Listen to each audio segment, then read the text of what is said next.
Assalamualaikum warahmatullahi wabarakatuh. Selamat berjumpa kembali teman-teman semuanya.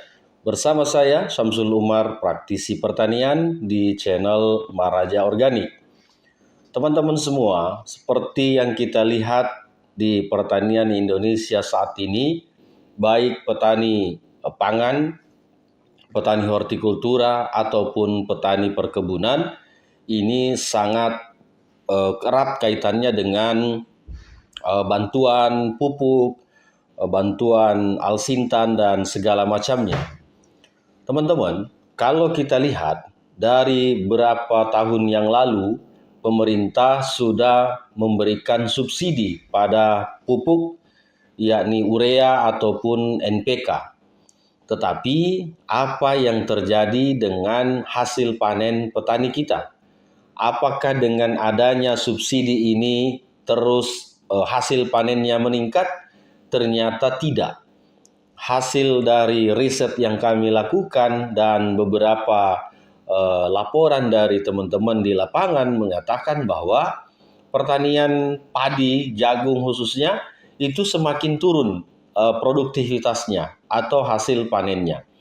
Artinya, pemberian pupuk subsidi ini tidak menjadi dasar bahwa hasil pertanian kita itu semakin meningkat. Nah, teman-teman, jika yang diteriakkan saat ini petani adalah kekurangan pupuk atau mahalnya pupuk, ditambah lagi mahalnya pestisida, ini bertolak belakang dengan hasil panennya. Nah, untung-untung kalau masih bisa mempertahankan hasil panen dari misalnya tahun 2023, di 2024 masih tetap sama.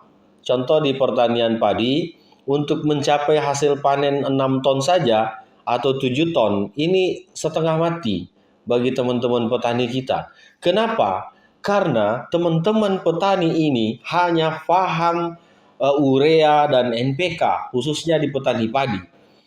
Yang mereka berikan hanya urea dan NPK, itu secara terus-menerus.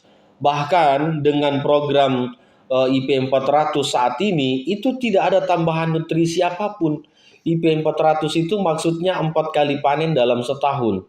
Nah, kalaupun misalnya ini dilakukan oleh pemerintah untuk mendongkrak ketersediaan beras di Indonesia, ternyata tidak berbanding lurus dengan hasil panen petani. Nah, itu karena hasil panen ini tidak hanya ditentukan oleh pupuk, ditentukan juga oleh cuaca, ada El Nino, ada La Nina. El Nino itu kekeringan, El Nina itu kebanjiran. Nah, teman-teman, perjalanan pertanian kita di Indonesia ini memang menjelimet kalau orang Jawa bilang. Jelimet itu maksudnya tidak ada satu formulasi atau sistem yang bisa menyelesaikan pertanian kita di Indonesia saat ini. Padahal per tahunnya subsidi pupuk ini cukup besar. Subsidi urea, subsidi NPK ini cukup besar. Ini berpuluh-puluh berpuluh-puluh miliar ataupun triliun kadang-kadang ini pemerintah gelontorkan untuk bantuan, ditambah lagi alsintan. Nah, bantuan-bantuan inilah yang membuat petani kita semakin ternina bobokkan. Nah, seperti itu. Jadi dengan adanya bantuan subsidi ini petani kita ternina bobokkan, sehingga yang mereka lakukan adalah hanya berharap menuntut pemerintah. Walaupun sebenarnya di sisi lain pemerintah juga harus bertanggung jawab atas kehadiran pupuk dan ketersediaan pupuk ini. Nah, teman-teman, alternatifnya sebenarnya kalau kita mau efektif adalah subsidi pupuk ini dihilangkan saja. Yang diberikan subsidi itu adalah di harga. Jadi kalau misalnya selama ini yang disubsidi adalah pupuknya dan itu juga tidak mendongkrak hasil panen di petani, bagaimana ketika hasil panen yang disubsidi? Contoh misalnya harga beras misalnya di 15.000. pemerintah memberikan subsidinya 2.000 misalnya tambahan menjadi 17.000. Nah, ini pasti akan lebih efektif. Jadi teman-teman petani akan berupaya pada budidayanya dan tidak takut hasil panennya ini akan turun. Kan itu seperti itu harusnya. Jadi hilangkan saja subsidi pupuk itu. Yang kita subsidi adalah pembeliannya. Nah, itu sama yang dilakukan oleh negara Jepang. Negara Jepang ini itu menggaransi petaninya tidak ada yang rugi. Pada saat hasil panen, harga flat, harga tetap. Nah, itu dibeli oleh koperasinya.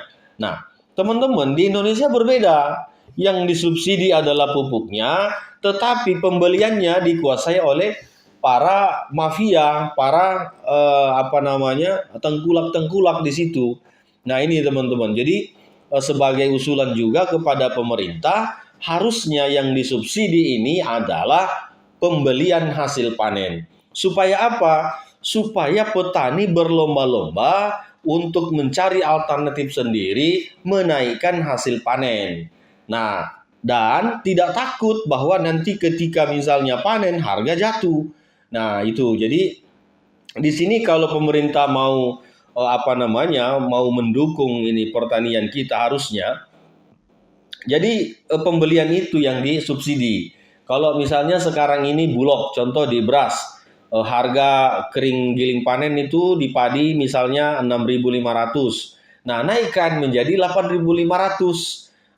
Jadi 2.500-nya ini disubsidi oleh negara seperti itu, sehingga si petani untung, si tengkulak untung, pabrik-pabrik penggilingan padi untung, dan pemerintah juga tetap tersedia stoknya. Nah, teman-teman, karena kalau misalnya subsidi ini terus digelontorkan hanya untuk mencukupi pupuk ini yang menjadi dilema, itu kan? Kadang-kadang petani itu waktunya sudah mau memupuk, pupuk ini belum ada. Itu yang pertama. Yang kedua, kadang-kadang mau memupuk, tapi untuk mengambilnya ini agak ribet. Nah, alhamdulillahnya di pemerintah saat ini, menteri yang baru ini, itu sudah memperbolehkan mengambil pupuk dengan dengan KTP. Tapi kalau yang sebelum-sebelumnya ini agak ribet gitu kan. Nah, teman-teman, sadar atau tidak bahwa kelemahan saat ini itu ada pada harga jual. Karena di harga jual ini tengkulak semua yang main, mafia-mafia semua yang mengendalikan harga. Jadi kalau misalnya di sini pemerintah berperan, pemerintah yang langsung mengeluarkan subsidinya di sini, maka tentu tidak fluktuatif lagi harga ini, menjadi flat gitu kan. Kalau teman-teman kita lihat misalnya petani pemerintah memberikan subsidi 1 triliun untuk pembelian pupuk, coba 1 triliun ini dipakai untuk mensubsidi pembelian hasil panen. Mesti akan berlomba-lomba ini petaninya. Dia pasti akan berusaha sendiri mencari kur atau mencari pinjaman lain yang bisa meningkatkan hasil panennya. Nah, itu teman-teman. Karena apa? Kalau pemerintah ini hanya memberikan subsidi urea dengan NPK, maka yang digunakan oleh petani ini hanya 2 ini saja. Hanya NPK dengan urea saja, sehingga produktivitas tanamannya yang harusnya membutuhkan tambahan nutrisi ini tidak diperdulikan lagi karena alasannya bahwa sudah memberikan urea dengan NPK. Itu teman-teman. Jadi kalau usulan kami sebenarnya, dan sudah saya ajukan ini di Komisi 4, bahwa bagaimana ketika subsidi pupuk ini dihilangkan, nah anggarannya diganti menjadi subsidi pembelian. Supaya apa? Supaya petani tidak dirugikan. Kalau hanya sekedar subsidi pupuk, ini para mafia-mafia di sini nih banyak. Ini yang menyalahgunakan subsidi pupuk ini. Ada yang misalnya menjual ke tempat lain, daerah lain, ada yang menjual ke perkebunan. Ini banyak ini yang terjadi. Nah, untuk menghilangkan ini, semua subsidi pupuk ini dihilangkan saja, diganti ke subsidi pembelian, supaya ini mafia di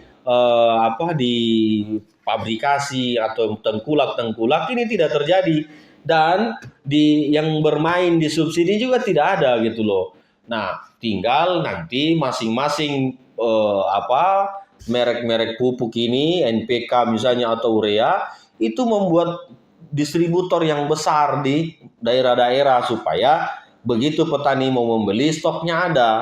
Ini terkadang petani mau membeli stoknya tidak ada. Nah, itu. Jadi memang kadang-kadang ini pemerintah ini harus jeli melihat ini. Nah, di distributor-distributor ini yang banyak permainan sebenarnya. Jadi harus ini dihilangkan di subsidi pupuk ini diganti dengan subsidi pembelian. Tidak hanya di jagung, tidak hanya di padi, tapi hortikultura juga harusnya.